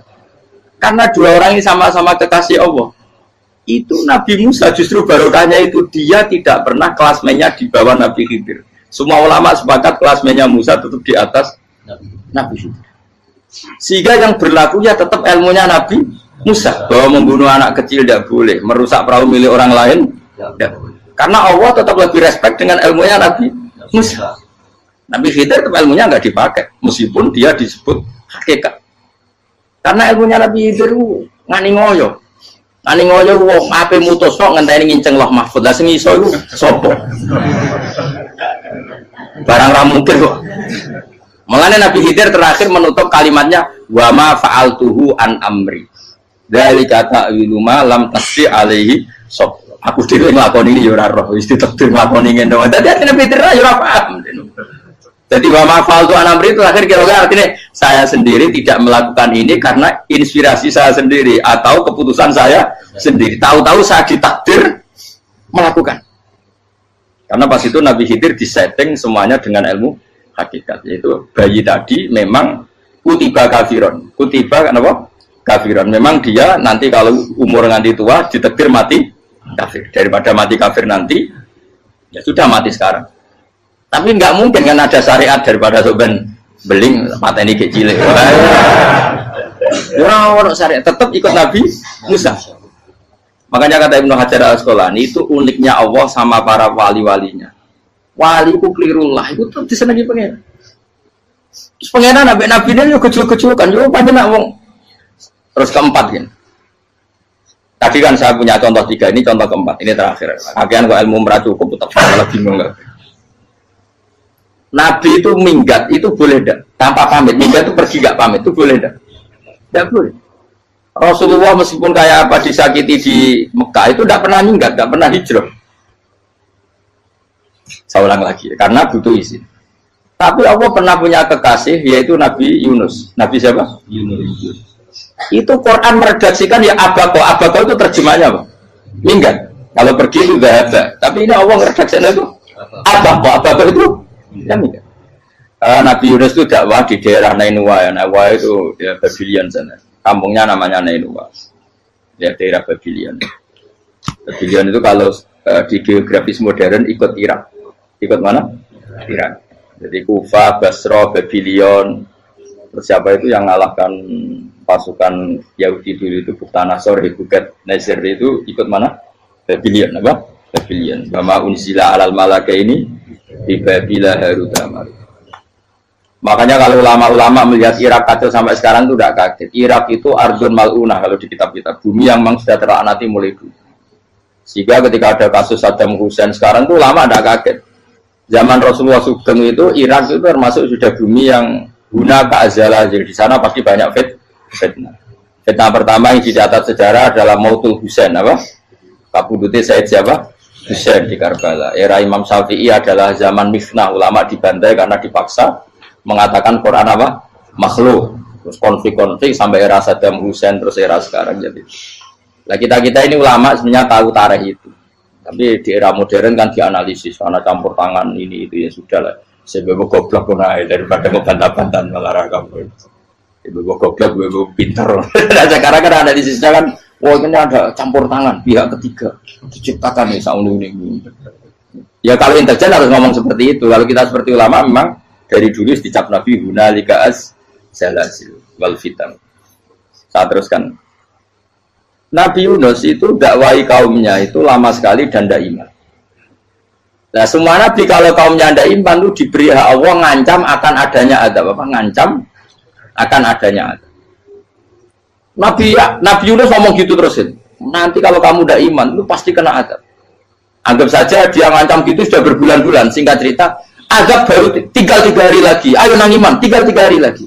Ya kira-kira dia ngomong misalnya Ahad, berarti Ahad, Senin, Selasa. Atau kamu milih Selasa, ya Rabu, Kamis. Singkat cerita Ahad itu dia gak kuat. Wah, semane kurang telung dino kaumku tetap orang iman. Mantel asem, minggat deh. Minggat tuh, jadi mau minggat kan nggak punya tujuan, so asal pergi jauh saja. Ada perahu, sekenanya dia naik saja. Namanya minggat nih. Kalau bawa bekal terencana, bawa visa, paspor kan plesir namanya. Jadi minggat tuh ya nggak, ya sekenanya nggak persiapan. Singkat cerita sampai ikut perahu nelayan tadi, terus zaman itu ya ada mitos kalau ada gelombang yang nggak wajar, pasti ada orang minggat. Terus ditanya siapa yang minggat, Nabi Yunus kan orangnya jujur, saya katanya. Ya sudah, yang minggat harus dicemplung ya, terus ada yang agak baik, ya jangan gitulah. Ini kan kita semua butuh selamat, judi dulu. Terus judi satu lagi ketemu Yunus. Coba mungkin salah udahnya, judi lagi ketemu sampai 3 kali ketemu Yunus. Makanya fasahama fakana minal mudkhadis, diuji, dia kalah kemudian tenggelam. Fal taqamahul khutu wa huwa mulim. Terus dia diuntal, ditelan oleh ikan nun. Di situ ikan nun digambarkan saking besarnya itu. Dan ini uniknya Allah sama kekasihnya. Sudah Allah menyalahkan tapi unik. Ikan ini kan itu sama Allah dikasih instruksi. Kamu nggak boleh makan dia. Dia kekasih saya. Terus ketika di tengah di perut apa? Ikan. Dia kegelapan. Terus Nabi Yunus cita-citanya satu, ya Allah. Kalau saya sumpah ini saya tidak bisa baca tasbih. Akhirnya sama Allah disulap perut ikan itu jadi masjid. Jadi dia di dalam perut ikannya santai saja tetap wiridan. Santai. Karena ada figur mati Allah ilaha illa antas fanak ini kuntum nadal. Ya dia santai aja wiridan karena perut ikan bagi dia adalah masjid. Ya dia disalahkan Allah karena abako tadi minggat hijrah tanpa pamit. Tapi juga dibela-belain Allah, ikan tadi tidak boleh nelan. Ini perlakuan Allah sama orang yang bikin. Tapi karena dia Nabi, uniknya apa? Dino Ahad itu kaumnya udah nginceng ngomongin Nabi Yunus. Rame-rame nginceng. Lucunya cara nginceng gini. Nak Yunus ning omah berarti bodoh. Ngomong ana ada kok dene tengok. Mulai dinceng Nabi Yunus juga ada. Oh tenan ono ada. Mulai wong rawani ning omah. Itu uniknya pangeran. Jadi ngomong dene ra minggat ya salah. Ngomong dene ora minggat berarti kaumnya jare ono ada kon gempa bumi liku faksi kok dene ning omah. Lah nek ono tenan ra mlayu. Nyatane gak mlayu. Jadi Mbak Allah didesain minggat. Tapi nak minggat jadi salah, Nabi ora pamit. Makanya masyhur, saya itu punya kitab karangannya Habib Alim Alamah, babanya Habib Anis, Habib Ali bin Husain yang ngarang apa? Ali bin Muhammad bin Husain karang yang disebut duror itu. Itu diantara doanya gini. Tapi jangan tiru loh, biar awali. Aku rawani ini loh. Cuma saya hafal secara ilmu, tapi saya tidak berani. Waj'al sayyiati man ahbabta. Ya Allah, jadikan kesalahan saya itu kesalahan orang yang kau cintai. Terus pokoknya salah lagi jadi pengiran kadung seneng, salah lagi sampai wae wong seneng. Waj'al sayyiati man ahbab. Terus kayak gue lah dimanja wong tuamu, anak paling disayang. Salah wae lucu. Kowe cah cilik. Kowe seneng cah cilik. Salah wae lucu. Becano gelas yo lucu, tiba yo lucu. Tibane cah tuwek-tuwek. Bocah jelalatan mulane tiba. Itu barang kau menginceng omahe Nabi Yunus gak ono wong. Wah, berarti adab mau turun betul. Andai kan adab tidak jadi turun, pasti Nabi Yunus berani di tenang. Wes. Barang mulai malam Kamis, adab itu sudah kelihatan. Ada puting beliung, ada apa sudah jelas pasti ada adab. Kaum yang lapangan tobat finish secara bal-balan menit-menit apa terakhir. Wes apa pengen ditampa tuh nanti. Wes gak sida tak adab wong kowe tobat. Singkat cerita Nabi Yunus hari ketiga atau apa dia selamat. Pakai versi yang umum saja. Selamat faltaqamaul hutu bahwa falaula annahu kana minal musabbihin la bi batni la yaumi yub'ats. Akhirnya dimuntahkan sama ikan tadi terus dia keluar. Barang keluar tanya-tanya kabar, gimana kabar kampung Nenua? Baik-baik saja. Kabar aman dimulai karena dia tahu kalau orang bohong itu dihukum mati. Padahal dia bohong, katanya Kemis itu ada adab, ternyata kampungnya baik-baik. Padahal baik-baiknya karena mereka tobat. Jadi masyarakatnya nyari dia karena mau iman. Si nabinya gak berani pulang karena nanti dihukum mati. Itu pangeran nabi kekasih itu dia. Pangeran ya bully gitu. Oh itu beda-bedaan. Wong kekasih pangeran. Aku ora dipito langsung diadab. Jadi pangeran kekasih itu beda. Orang koyo. Akhirnya bener sama mulai. Wah nak mulai aku disiksa. Perkara nih kalau pembohong itu dihukum mati. Masyarakat yang boleh tenan. Mereka nanam kemis kok ada azab tenan. Waktu sudah tobat. Disebut falau laka anas koryatun amanat fanafa'aha imanuha illa qauma Yunus lamma amanu kasyafna anhum adzabal khizyi fil hayatid dunya. Enggak ada kampung yang saya adab kecuali kasil tak adab, kecuali kaum Nabi Yunus. Aku semeh ngagap lho, pas menit terakhir peta adab tobat. Akhirnya sido aja pengiran. Iku kaum Nabi Yunus. Iku yo barokah minggate Nabi Yunus. Lah iku nabi. Wong keliru kok barokah iku nabi. Umpama Nabi Yunus ora minggat, kaumnya berpikir Yunus bohong. Wong ape ana adab kok tengok-tengok ning ngomong. Tapi pas minggat tenan yo disalahno pangeran, minggat kok gak paham. Hikmat. Amalane kira usah protes. Wali itu beda, kekasih pangeran itu sama dengan sing dialami Rasulullah sallallahu alaihi wasallam ning Sulhul Hudaybiyah. Semua perjanjian itu salah secara hukum fikih. Bukan salah lagi, sangat salah cara ukuran fikih. Sehingga semua sahabat itu protes kecuali Abu Bakar As-Siddiq. Cuma semuanya ngomong Umar, tapi semua sahabat akhirnya ya mencoba di antara perjanjian gini. Pertama kan enggak biar sampean enggak terlalu jadi teroris, enggak terlalu jadi ekstremis. Memang ya usah jadi teroris, ya usah terlalu jadi teroris. Semua itu mungkin kan, ning dunia semuanya mungkin. Singkat cerita Nabi itu sudah di Hudaybiyah. Hudaybiyah dengan Mekah kan tinggal sekitar paling 40 kilo. Saya pernah itikaf di masjid yang pernah dipakai Hudaybiyah. Kan sekarang jadi mikot ya, termasuk mikot umroh di Mekah kan apa? Hudaybiyah kan mikot di yang terkenal kan apa? Jirona, Tanim, Hudaybiyah. Itu perjanjiannya tuh gini. Perwakilan dari Quraisy namanya Suhail bin Amr, siapa? Suhail bin Amr. Perjanjiannya gini, Muhammad kamu tidak boleh masuk Mekah. Kamu boleh masuk Mekah itu tahun depan. Padahal Nabi sudah bilang ke para sahabatnya, ayo kita umroh. Dan diberi hak umroh. Tapi setelah sekitar 40 kilo masuk Mekah, dicegat sama orang kafir Quraisy. Lah, Nabi ya sakit tenang. Nabi kadung mentafsir, memberi berita gembira, saya mimpi, kalian masuk tanah haram, amini namu khalikin, aman semua. Semuanya bercukur gundul atau mencetak rambut. Pokoknya, kata sahabat senang sekali, karena mimpi Rasulullah tidak pernah apa? Tidak pernah salah. Bareng di situ, di antara perjanjiannya, hadza ma kataba ali Muhammad Rasulullah. Ini perjanjian yang ditulis Muhammad Rasulullah. Kata Suhail, hapus kata Muhammad Rasulullah. Kalau saya tahu kamu Rasulullah tidak saya perangi, tulis Muhammad bin Abdullah. Kata Rasulullah, ya Ali hapus tulisan Muhammad Rasulullah. Kata Ali, tidak saya akan menghapus setelah Muhammad Rasulullah. Saya tapi unik. Hapus gak populi, masih hapus aku tetap Rasulullah. Tulisan wajib. Jadi Nabi ya relax saja. Tapi Ali katanya, fawa wa ana bimakhihi abadan. Saya tidak akan menghapus tulisan itu selamanya. Kata Nabi, benar gelem hapus. Tanganku didono, aku sing hapus. Nabi kan umi tidak bisa baca terus. Tangannya Nabi sendiri yang dilewatkan Ali ke tulisan itu sehingga terhapus. Nabi ya relax.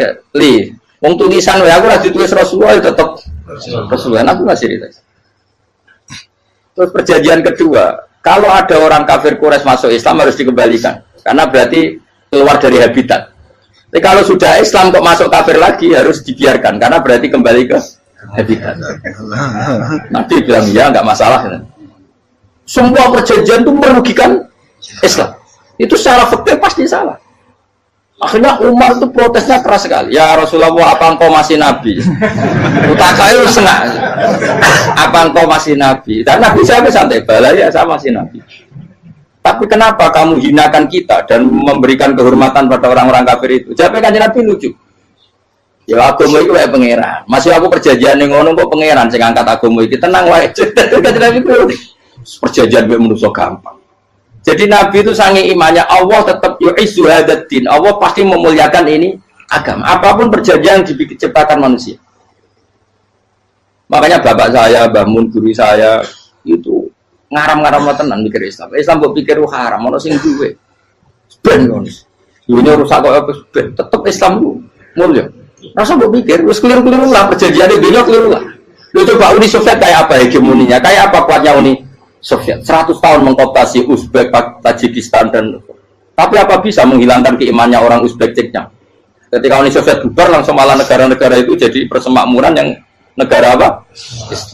Indonesia kayak apa? Dikooptasi PKI, dijajah Londo 350. Mbah Soleh Darat alim zaman Londo, buyut-buyutku alim zaman Londo. Iku semondok Mekah ya alim.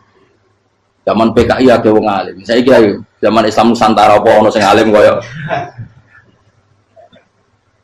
Jadi Islam menarik zaman wis di regani negara, zaman di negari negara wis mul. Karena ini agama milik Allah. Punya ketahanan yang luar biasa. Semuanya dari Nabi tentang kayak perjanjian salah lah, tidak apa-apa. Inna wa ta'ala a'azza hadati. Inna wa ta'ala la yudhi'u dinahu wa la yudhi'u. Pokoknya pengiran bakal ngebaru agamanya orang masalah perjanjian keliru lah. Perjanjian ketiga itu semuanya merugikan Islam. Tapi apa kata Abu Bakar ketika protes Nabi gak dijawab? Datang ke Abu Bakar. Menurut kamu gimana? Jawab Abu Bakar lucu. Makanya ini menunjukkan makanya kenapa ahli sunnah berkeyakinan Abdul Sahabat itu siapa? Abu Bakar. Jawab Abu Bakar. Wes amar, perjanjiannya keliru lah, wes keliru lah. Kayak geremeng-geremeng santai geremeng. Tapi la tadkhul bainahu wa baina habib. Kamu jangan masuk wilayah yang itu hubungannya orang yang terkasih sama kekasihnya. Wes gak masuk akal lah semuanya menengah. Ya sehingga ya sudah Allah punya. Ternyata nah perjanjian keempat ini yang agak Nabi hanya minta gini toh. Itu saya turuti semua, tapi saya minta satu hal kata Nabi. Bolehkan diskusi tentang Islam terbuka. Makanya diskusi terbuka itu baru kata Nabi. Jangan larang orang mendiskusikan Islam. Itu dok mintanya. Oke dari Suel, diskusi wae pikirannya Suel kan, diskusi wae. Enggak masuk Islam, diskusi. Jangan larang orang yang membicarakan Islam secara terbuka. Ada kata terbuka dari Suel, oke enggak masalah. Itu dok yang itu pun enggak jelas menguntungkan Islam apa? Enggak. Akhirnya apa yang terjadi? Darun Nadwa, tempat-tempat pertemuan, cara saat ini gerdu, gedung parlemen, semuanya itu diskusi. Sajane Muhammad itu sopot, konsep Islam itu, dan semua yang cerdas juga. Sajane ya benar Muhammad. Membawa tuh banyak giok tenan. Wah itu giok tenan waktu kok di. Terus nak Yahudi, Yahudi ora bener bisa, Nasrani ora bener pengiran atau. Wah diskusi. Suwe-suwe hasil diskusi sepakat. Makanya dia tetap bener Muhammad. Tetap bener Muhammad. Akhirnya hasil diskusi itu akhirnya mereka membatalkan perjanjiannya sendiri. Perkara itu baru kayak apa? Malah Nabi ketika balik di Medina, Umar sempat protes yang dalam. Oke ya Rasulullah, saya terima konsep Anda, tapi saya menyisakan satu pertanyaan. Jadi jenengan itu ada ayat yang nurjukna la tadkhulunal masjidal harama insyaallahu aminina muhallikina ru'usakum. Lah kok nyatane ra sida mlebu Mekah, malah kita terusir kembali lagi ke Medina. Lha iku Nabi yang agak lucu ngendikan. Mar, ning ayat iku ora gak ono taune. Apa ono ayat iku taun iki sing ngatene taun iki ra kowe. Dari Nabi yo ora ono taune ya. Dadi ora ono taune kok taun iki dhewe kan kira-kira. Ayat itu kan gak ono taune, kemarin sing gelar nafsiri tahun ini. Wong awam suatu saat kamu akan masuk Masjidil Haram. Tapi kan gak ono taune ayat. Apa di ayat itu ada tahunnya Umar dan Allah bilang tahun ini ya enggak, ya sudah kalau nggak ada tahunnya ya pokoknya mesti kapan-kapan terjadi. Tapi rasa itu suka rugen kan gak ada tahun nih orang saya mau aku udah gak ada suka tapi kan tanpa tahu lu suwi. Nah akhirnya apa yang terjadi? Ada diskusi masif di Mekah. Setiap yang cerdas, setiap Nabi tanya Abu Sufyan siapa, Nabi mau komentar gini sama siapa teksnya. Misluhu la yajhalul Islam. Kalau Islam sudah didiskusikan, otak secerdas Ikrimah bin Abi Jahal, secerdas pasti tidak bodoh tentang Islam. Maknanya pasti akal yang waras memilih Islam. Wah, akhirnya Islam jadi masif. Ya sudah karena Islam sudah masif, tokoh-tokohnya cenderung Islam, akhirnya perjanjian itu dibatalkan sendiri. Akhirnya waro'aitan nasa yadkhuluna fi dinillahi afwaja. Akhirnya mereka berbondong-bondong masuk. Itu artinya apa? Nabi udah perjanjian cara fikih keliru wae, cara fikih cara dzahir keliru wae, tetap barokah karena punya hubungan khusus dengan Allah Subhanahu wa taala. Makanya la tadkhul bainahu wa baina habib. Itu kan kayak ya sudah seperti di pangeran. Makanya Sayyid Ali itu soal pusing tiduran nak donga di antara doanya waj al sayyiati man ahtabta. Jadikan ya Allah kesalahan saya kesalahan orang yang engkau cinta. Karena ulama nyontono ngene, saiki Nabi Adam ambek iblis itu padha salah itu. Enggak jawab. Padha salah iblis itu salah bodoni Nabi Adam salah dilarang mangan wit khuldi tetep mangan. Mau trimo rayuane sinten? Iblis. Tapi wong piye-piye pangeran seneng Nabi Adam. Sediluk diusir bar sumat tabahu rabbuhu fataba alaihi wa bar langsung Adam urung metu kok swarga diwarai. Dampe kepengin tak sepuro nggih tak warai dongane. Iblis tak diwarai. Mana kena donga. Wong dadi ngene ke ya pokoke wong disenengi ku menang kan. Lah kaya aja donga iku, kowe ora bakat wali biasa wae mau iki cerita. Ya sudah seperti itu. Ya, tapi emang ya sudah seperti itu. Nabi Adam itu orang pati keusir tenan itu fatalat ko Adam Robbi kalimatin fatal. Jadi orang terlalu jauh dari surga. Kemana lagi pas pertama medun ke bumi sampai Allah diwarai beberapa kalimat sing dadekno di sepuro. Qawat al sayyiati man ahbabta. Ini penting kalau atur namanya. Wilayah-wilayah kenabian itu wilayah yang kita tidak pernah tahu detailnya, tapi kita yakin Nabi itu para kekasih Allah. Dan agama Islam itu juga agama paling diridhoi. Maka di zaman apapun, kecewa apapun dengan perjanjian dengan negara maupun dengan dunia, Islam tetap di rumah pangeran. Itu ora usah kuat. Mikir Islam itu keliru. Nangit mayo oleh nak mikir keliru. Agama pangeran kok pikir. Saya masyhur. Sayyidina Umar itu kan khalifah paling sukses masalah futuhan. Di masalah apa? Futuhan. Dan Ibnu Umar setiap jalan-jalan itu dibully sama orang-orang. Ya Ibnu Umar, boleh kamu itu minta sama bapak kamu supaya dia nyebut penggantinya siapa? Atau bikin suksesi lah. Jangan kok dia khalifah sukses kemudian tidak jelas juntrungannya. Kan dia tetap mati suatu saat. Saking gak kuatnya Abdullah bin Umar, dia matur, ya Abah, engkau harus suksesi. Siapa ya pemimpin setelah jenengan? Lah kenapa? Orang-orang bilang kalau ada orang misalnya penggembala kambing terus ditinggal gelanggang itu dianggap dosa karena kambingnya pasti kocar. Apalagi ini urusan umat. Kamu tahu-tahu mati sebelum sesi ini pasti kacau. Umar langsung marah. Agama Islam juga sama dengan kambing kata Umar. Agama Islam agamanya pangeran, mesti diurusi pangeran. Aku mau khilafah. Aku mau sukses. Ben aku ora usah mikir. Engko ora diurusi pangeran. Jadi Umar itu justru sangat hormatnya sama Islam itu dengan cara gak mau mikir Islam. Gak mikir berarti gak khidmah ya, tetap mengkhidmati Islam. Seperti saya ini kan yang khidmati Islam lewat mulan. Tapi orang tahu mikir nasib Islam.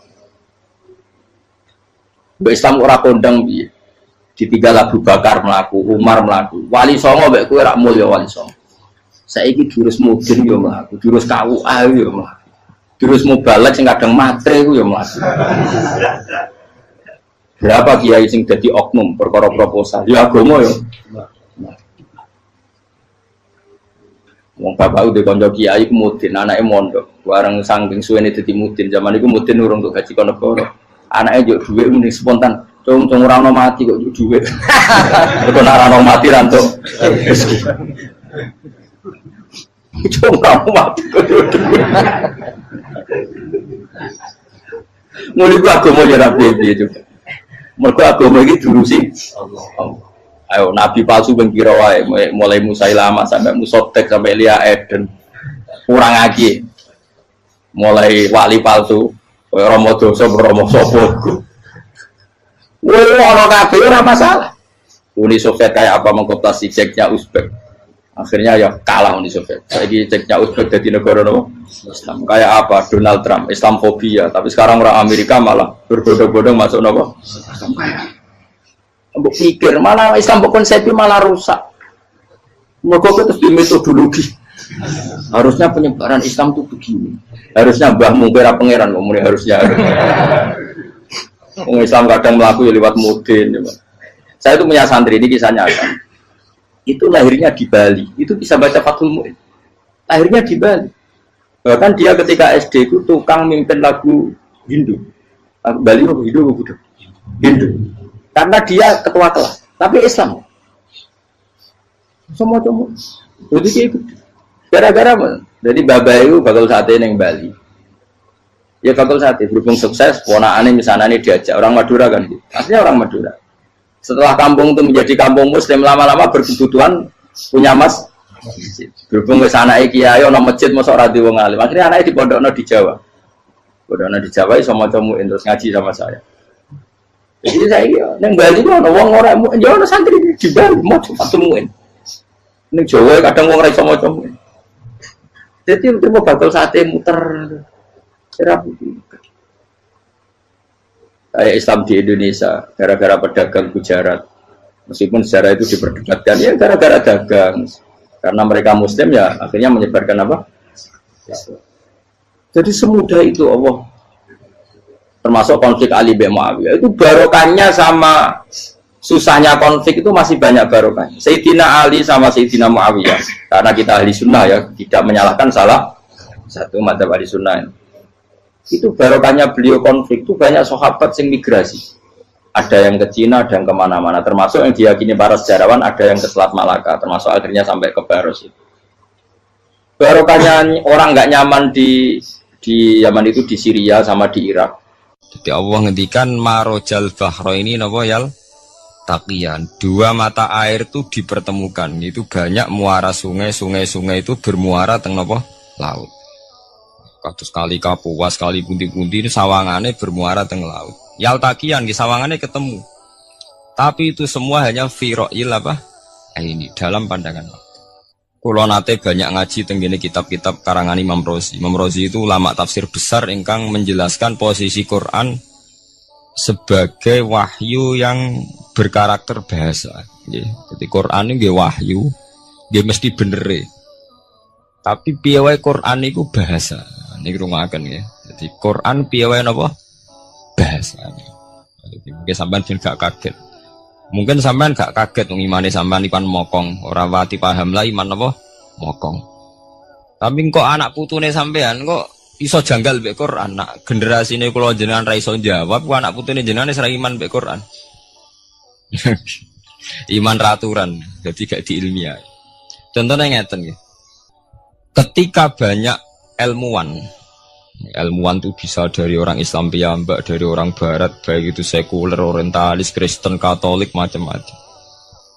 Ketika banyak ilmuwan itu penemuannya lebih diakui secara ilmiah ketimbang tulisan-tulisan agama, itu kan menimbulkan keguncangan. Ndadekno iman iku oleh. Misalnya ngeten sing terkenal. Mungkin jenengan sering pireng.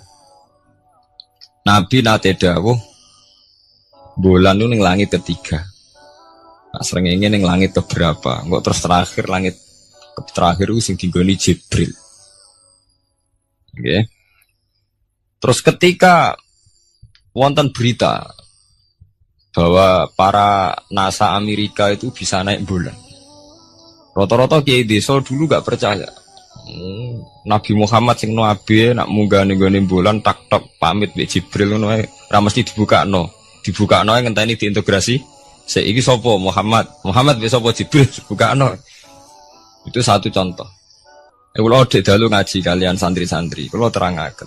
Jadi masalah utama umat Islam itu antara lafadz ngene iku lugat. Iku terus diimani nganggo karpe dhewe. Lha iku sing dadi masalah utama. Lugat ya bahasa iku diimani menurut karpe dhewe, ora menurut karpe ilmiah. Contohnya gampang kan. Sampean bayangno langit itu apa? Langit itu satu wilayah, satu area yang digoni malaikat, satu area yang tidak tersentuh. Kemana bayangno langit itu satu area yang tidak tersentuh. Sehingga ono kabar nak bulan yang langit ketiga kok terima menuso tok bulan terus sampean ora percaya. Gue dianggap masuk wilayah sing wis wilayah Jibril. Padahal tidak begitu. Masalah istilah sama itu istilah lughat. Terus Imam Rozi menjawab sama itu istilah lughat. Jadi sesuatu yang tidak bumi ini itu namanya sama. Sesuatu yang tidak bumi ini namanya sama. Sampean sing nate kaji sing numpak pesawat. Kulo nggih nate numpak pesawat sing jarak-jarak jauh. Sampean ndelok dhuwur nggih langit. Ngisor nggih napa? Langit. Sampean nak buka teng pesawat king jendela. Delok ngisor ngeten nggih langit, delok dhuwur nggih napa? Langit. Sebab itu istilah langit itu hanya untuk menunjuk, istilah sama itu hanya menunjuk sesuatu yang tidak bumi. Terus Imam Razi mencontohkan Allah dawuh alam taro kaifa daraballahu masalang kalimatan kasajaratin apa thayyibatin asluha sabitun fil ardi wa far'uha apa fis sama nggih asluha sabitun apa fil ardi wa far'uha apa fis sama. Kalimat thayyibah iku kaya wit sing thayyibah. Ini ku wit kurma. Asluha sabitun fil ardi. Akare wit kurma menghunjam ning bumi. Wa far'uha fis sama. Cabang-cabange utawa dahane fis sama.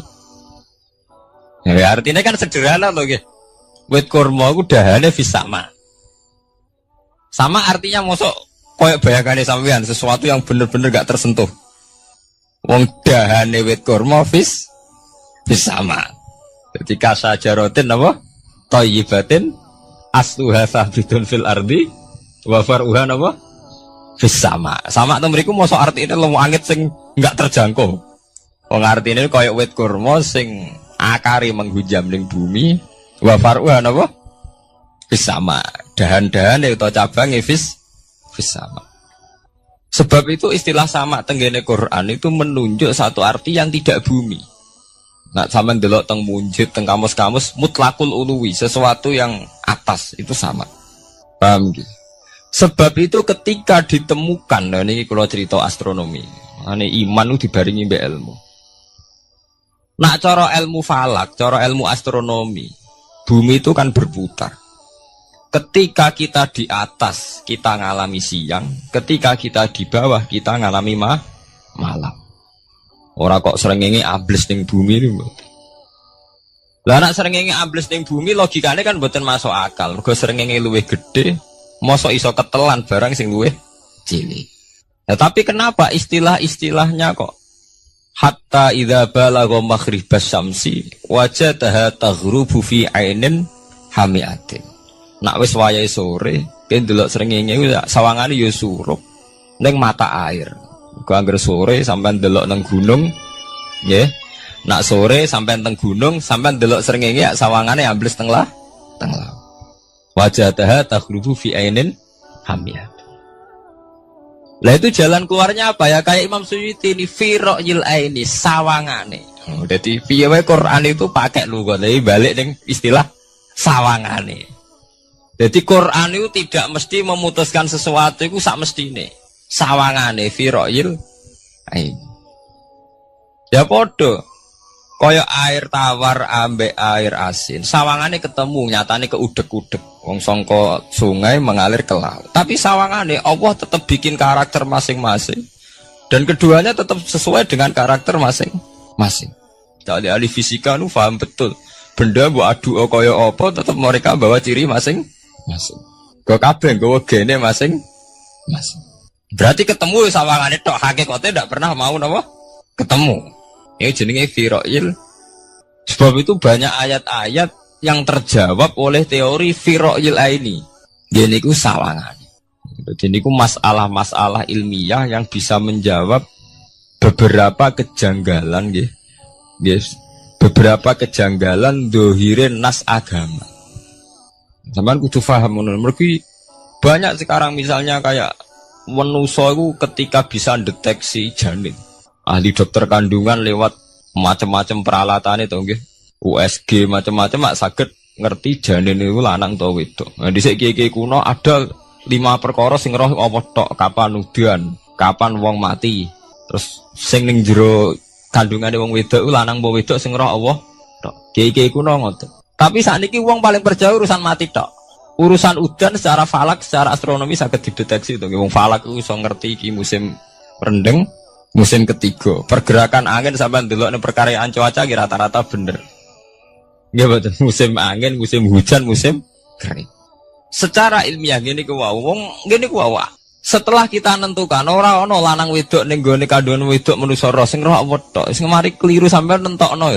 lanang wedok. Wong Allah mau dawuh wa ya'lamu ma fil arham. Hanya Allah yang tahu apa yang di rahim. Ma itu cara nahwu itu mubham.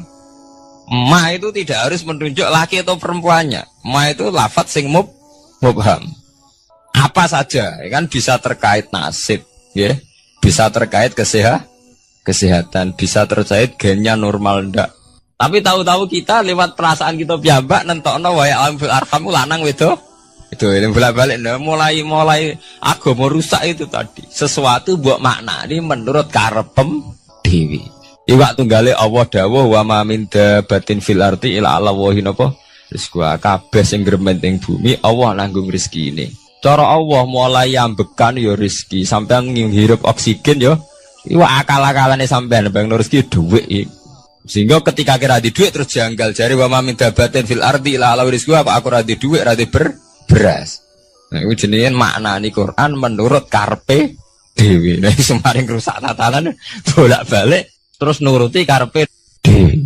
Niki durungaken sanget nggih. Jadi ada masalah-masalah agama. Sing tahu-tahu kita punya pengertian menurut karpe dewi. Ngene ku wau, misale wonten dawuh wa ma min dabatin fil ardi illa ala wahiris kuha asal jenenge dabah pokoknya makhluk urip mesti dijatah rezeki masing-masing. Rezeki ku cara Allah nggih mulai ambekan udara kesehatan sampean gak diantem tsunami gak diantem gempa niku rezeki. Tapi manusa di bayangan dhewe rezeki ya duwe beras kathah nak panen kathah. Tapi manusa iku pengetahuane manusa mulane jare pangeran wa kanal insanu zaluman jahula. Manusa ujung-ujunge iku ya zalim ya bento. Jadi jahulan ora jahil itu maknane bento. Nak jahulan banget bentone. Lah kok mboten bento sepundi? Ketika sampean nganggep rezeki ku artine duwe akeh. Pangeran ngelingno, duwe akeh kowe setruk ya ora iso nikmati. Ya sumpah. Nggih mboten. Ketika kowe bayangno rezeki iku beras akeh apa-apa akeh. Terus kowe kecelakaan utawa duwe penyakit-penyakit apa Yesus. Sebab itu Allah ngendikan masalah rezeki itu masalah potensi kecelakaan. Makanya Allah ngendikan teng surat Isra iku manusa oleh ngelingno nganggo teori potensi. Afa amintum ayakhsifa bikum janibal barri. Allah ngelingno kowe kok ning bumi ngrasa aman, iso wae ujug-ujug ana tsunami. Iso wae ujug-ujug ana gempa. Misalnya kayak saiki selamat, iso wae kapan-kapan ra selamat. Sampai tenggene surat Isra itu diulang-ulang. Afa amintum ayakhsifa bikum janibal barri aw yursila alaikum qasfam min khasifam di bulan bal ini. Kowe kok ngerasa aman ning bumi, iso wae setiap saat kowe kena angin liung, kayak angin belitung. Kowe ujug-ujug kena macam-macam, kena tsunami, kena gempa. Lah teori ini yang sing dadekno manusa iku syukur. Sakjane kita umpama anut Quran iku urip ku yo gampang syukur tapi yo ora gampang kebablas. Manusa ora ngoten to nggih, numpak pesawat sawangane rawan kecelakaan. Nah dong-dong ning omah sawangane akeh slamet. Lah wong Aceh pas ning omah kabeh kena tsunami sedina 100.000 ludes. Nggih mboten. Tapi manusa kedikte jahule bentone wae. Sawangane kecelakaan numpak pesawat. Numpak agam air sawangane kecelakaan. Nak ora sawangane selamat. Lah wong Aceh ning omah kabeh kena tsunami entek. Yang Jogja ning omah kabeh kena gempa 5.000 bablas. Iku jenenge jahula. Menurut saya akeh bentone. Begitu juga menyangkut hal-hal yang lain. Mulai Allah ngelingno. Jatuh galerian sederenge era tsunami Aceh. Sampean bayangno wong Kerem ning laut nggih mboten.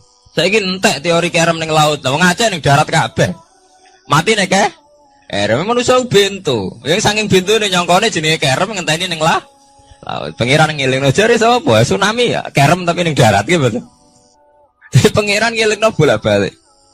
Kula nate ngaji teng Jogja ngoten. Manusa bento, saking bentone iku nak ngomong ya karepe dhewe. Mulane ketika Allah nurono inna woha la yastahi ayyadriba masalam ma ba'udutan. Allah itu gak izin nak sekedar nyontokno barang-barang cilik kaya nyamuk.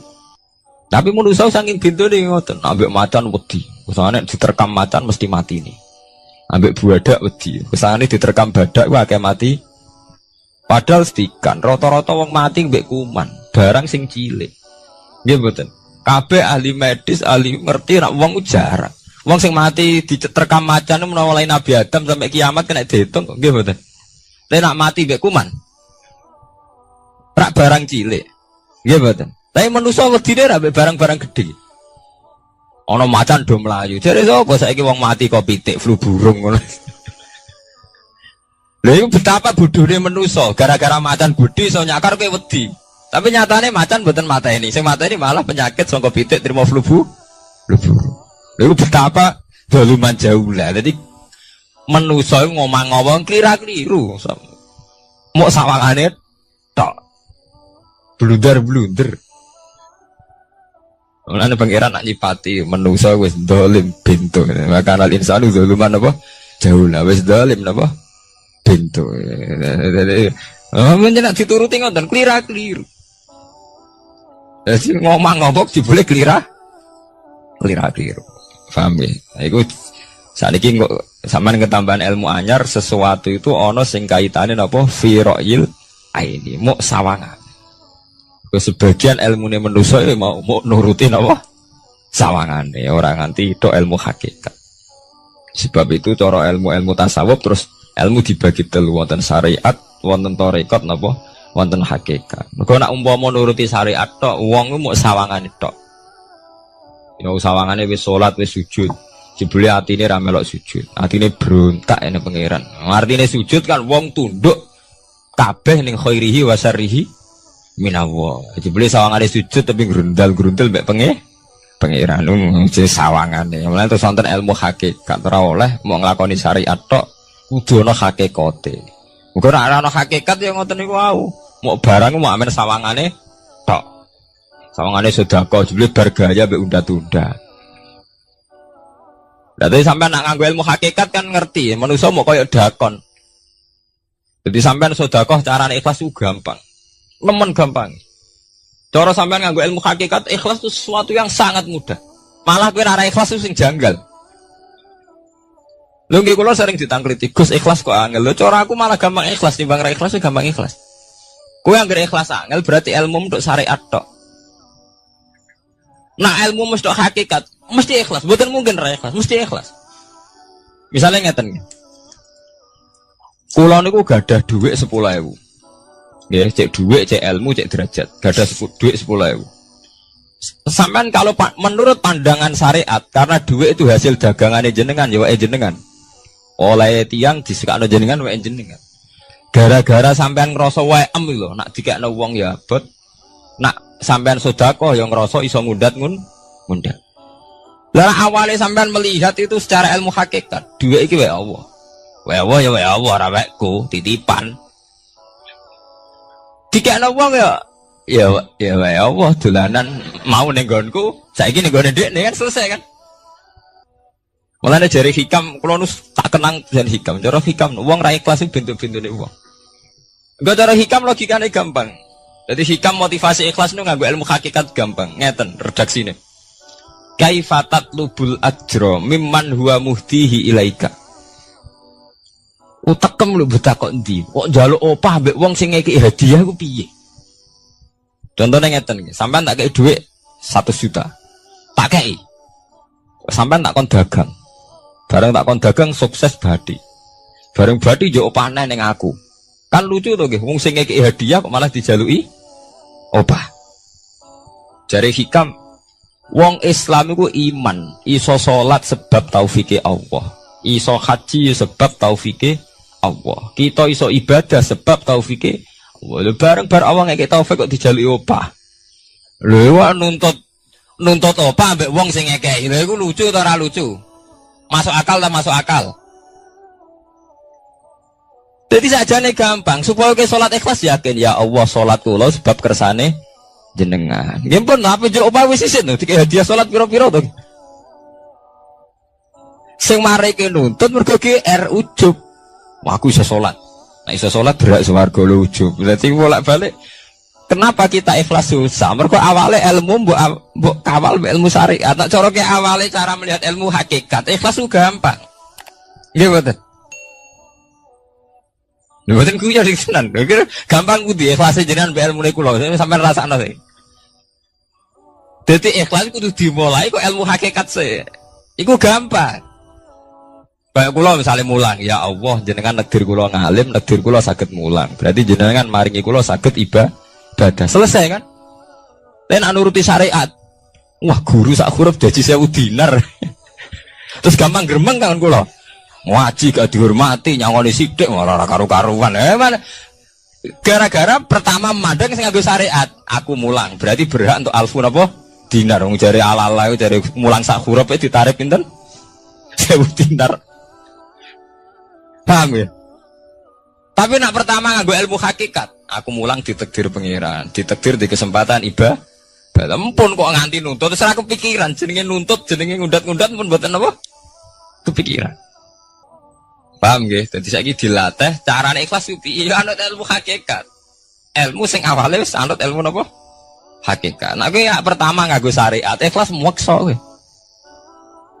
Mesti bukti to, sampean ngrasa di dhuwit, ngrasa nglakoni salat, ngrasa mulang, tak ulang tenanan. Jebule rapati ngurmati aku. Ya tersinggung to. Lho nak tersinggung tiyang ikhlas mboten menyangkut ngoten. Ora pantes Quran diulang kok kowe terlambat, Quran diulang kok kowe guyon. Mergo piye standar Quran diulang kudu idza dzikrallah wajilat qulubuhum wa idza tuliyat alaihim ayatu zadadhum. Kan benten to nggih mboten menyangkut pribadi tersinggung mboten, tapi supaya Quran itu bener-bener zadadhum napa? Iman. Anak tersinggung syariat ono, gak ngergani wong sepuh.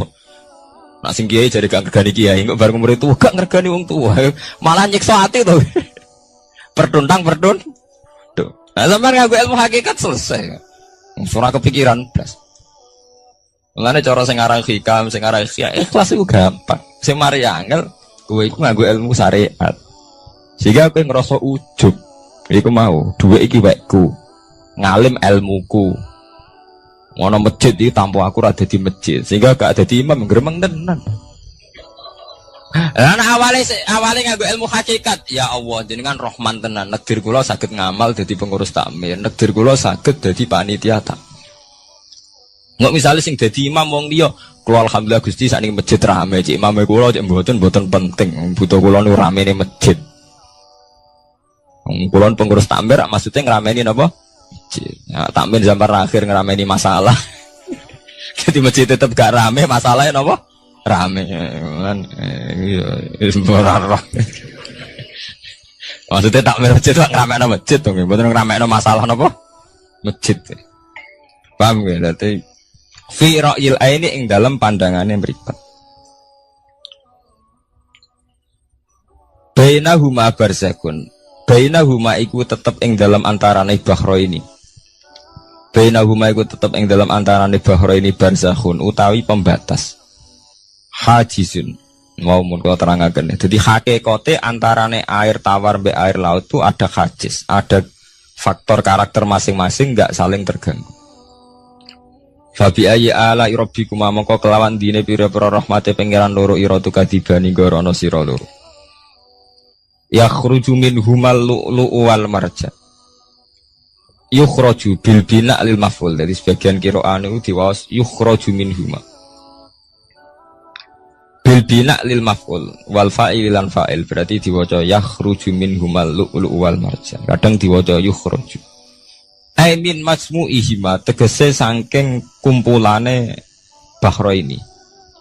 Aso diki kang beneri bi ahadima kalan sejine bahro ini wa te wahid wa al milku iku segoro asin. Apa sing metu al-lu'lu'u wal marjan? Al-lu'lu'u apa mutiara? Wal marjan lan perhiasan. Khirzun ahmar au sigharul lu'lu'. Wis wae gampangnya nama-nama mutiara. Fabi ayyi ala rabbikuma tukadziban.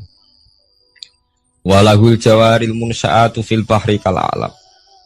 Walahulan iku tetep kedue Allah. Al jawari utai pira-pira prau. Ail sufuni tegese ai sufunu tegese pira-pira prau. Ai sufunu tegese pira-pira prau. Al munsaatu kang den wujudna. Diciptakan. Ail mukhtasatu tegese ingkang diciptakan fil bahri ing dalam segara. Kal alami king prau mau kaya gunung.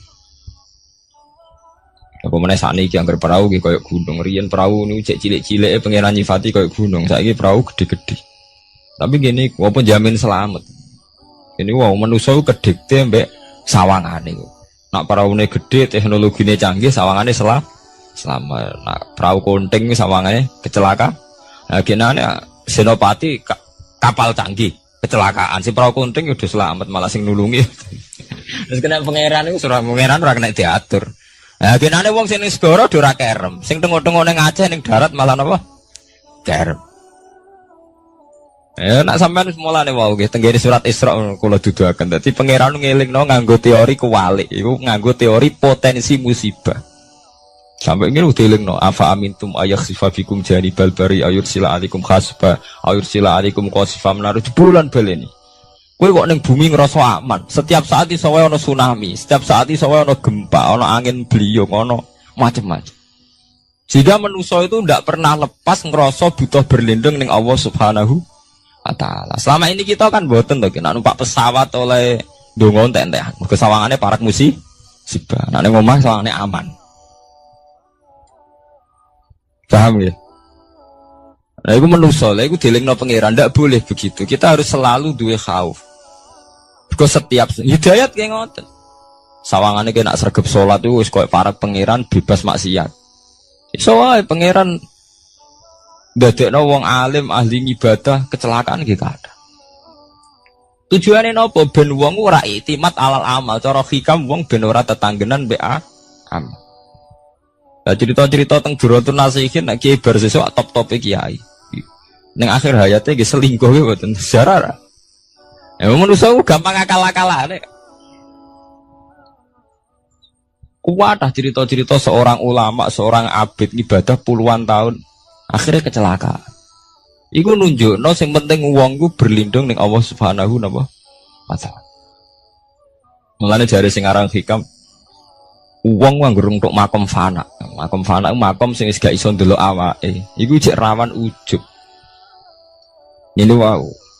Sale ke salat ngrasa ya Allah kula pun salat jenengan tampi.